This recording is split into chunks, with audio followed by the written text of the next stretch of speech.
అవపాసన చేసేలాగా ఉన్నారు. ఏయ్ బ్రహ్మానందం గారు, big big big welcome to Brahmanandam గారు. ఇంకా మాటలు లేవు.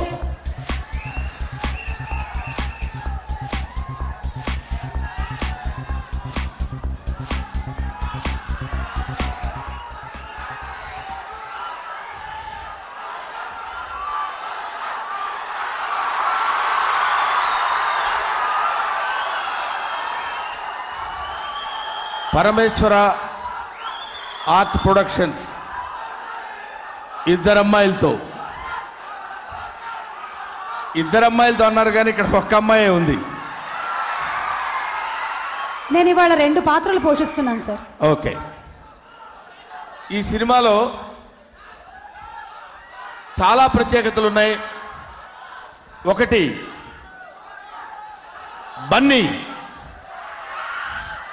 బన్నీ ఈ సినిమాలో చేసిన పెర్ఫార్మెన్స్ బహుశా నేను చాలా సినిమాలు అతను చూశాను కానీ unique performance in this film ఇద్దరమ్మాయిలతో బన్నీ.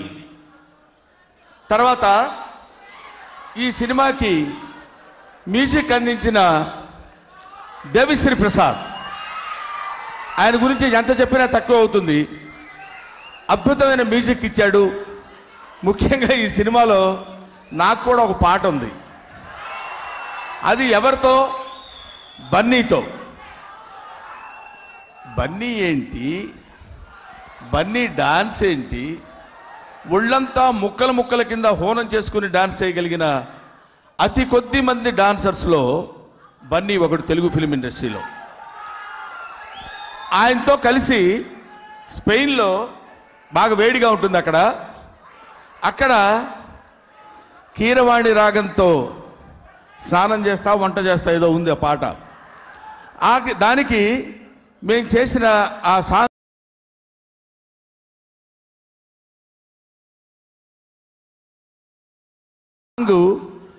ముఖ్యంగా డైరెక్టర్ గారు అక్కడ కూర్చుని ఎక్కడెక్కడ ఎలా ఎలా చేస్తే బాగుంటుందని ఆ మాస్టర్తో చెప్పి చేయిస్తుంటే ఇప్పుడు చూస్తే అనిపించింది, నేను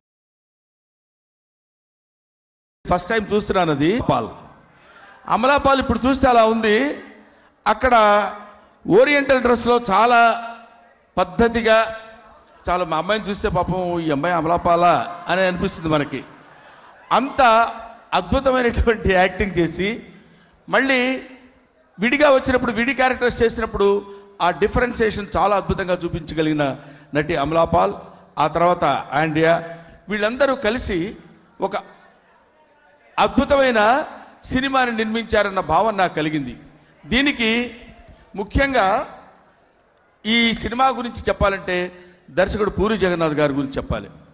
ఆయన సినిమా తీస్తున్నప్పుడు ఎక్కువ హైపర్ టెన్షన్ పట్టడం కానీ ఇబ్బంది పట్టడం కానీ, ఆయన ఇబ్బంది పడడం ఎవరిని పెట్టడం, అంత హాయిగా ఒక మంచి నదీ ప్రవాహం వెళ్ళిపోయినట్టు వెళ్ళిపోతుంటుంది అంతే. టప్ టప్ టప్ టప్ టప్ టప్ తీసేసి అద్భుతమైనటువంటి సినిమా, థాట్ ప్రొవోకింగ్గా ఉండే సినిమా తీయగలిగినటువంటి కెపాసిటీ ఉన్న అతి కొద్ది మంది డైరెక్టర్స్లో పూరి జగన్నాథ్ గారు ఒకరు. సో ఇంతటి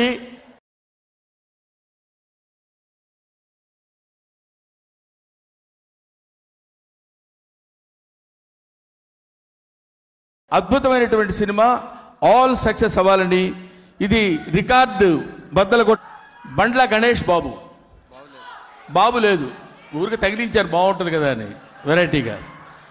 బండ్ల గణేష్ గారు ఈయన నిర్మించిన సినిమాలన్నీ బ్లాక్ బస్టర్స్ అయినాయి. ఇది అంతకంటే ఇంకా పెద్ద హిట్ కావాలని నేను మనస్ఫూర్తిగా కోరుకుంటున్నాను. నాకు ఈ అవకాశాన్ని కల్పించిన మిత్రులందరికీ నా హృదయపూర్వక నమస్కారాలు తెలియజేసుకుంటూ I wish once again all success to entire team of Iddar Mailito. Thank you very much.